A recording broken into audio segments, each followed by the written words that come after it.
सालाकाटि हालामनि मेट्रिक आनजादाव सेथि मासियाव उथ्रिसार जानाय फरायसाफोरखौ मान बावदों। मेहेरगोनां हाबाफारिनि गेजेरजों सालाकाटिनि गेजेर क्लाब फरायसालियाव सालाकाटि हालामनि मेट्रिक आनजादाव सेथि मासि आवग्रिनो हानाय फरायसुला फरायसुलिफोरखौ मान बावनाय हाबाफारि लानाय जादों।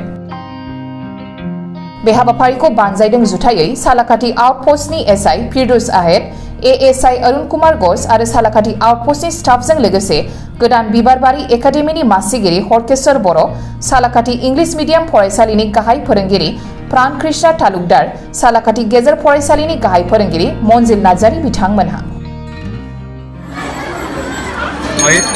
आईसी आरो लगते इयकलो আহিপোৱা আমাৰ একেটাৰ ষ্টাফ আৰু লগতে আমাৰ সালাকাটি হাইস্কুলৰ শিক্ষক-শিক্ষয়িত্ৰীসকল আৰু লগতে আমাৰ সালাকাটি অঞ্চলৰ বিবাৰী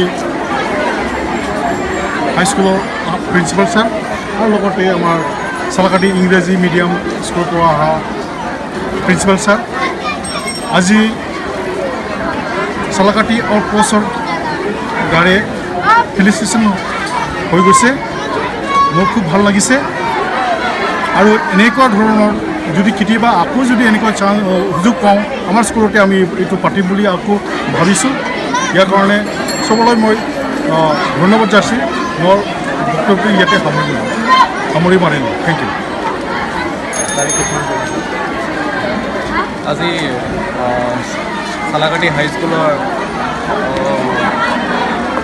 প্ৰিন্সিপাল ছাৰ উপস্থিত, সালাকাটি ইংৰাজী মিডিয়ামৰ প্ৰিন্সিপাল ছাৰ উপস্থিত, বিহপুৰীয়া একাডেমিৰ প্ৰিন্সিপাল ছাৰ উপস্থিত,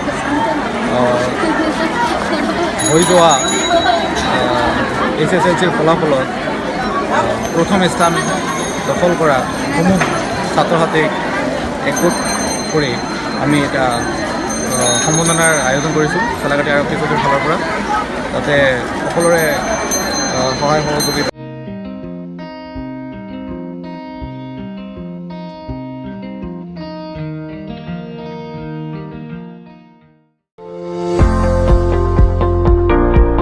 फोरोंगिरि मावनो गोसो गुदुं बिजाथिफोरनि थाखाय गोजोनथाव खौरां।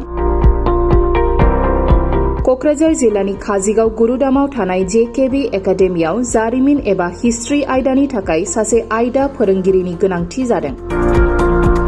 बिनायसाया ग्रेजुवेट आरो BEd नङाब्ला DLEd थानाय जानांगोन। दान बान्थाखौ सावरायनायनि गेजेरजों थि खालामनाय जागोन।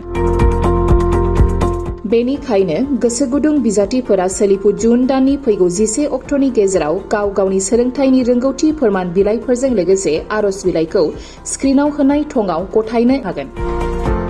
आर'ज बिलाइ गथायनायनि थं JKB academy Kajigaon, post office आरो police station Kajigaon, district Kokrajhar, pin number 783339, mobile number 7002479620 आरो 9707447237।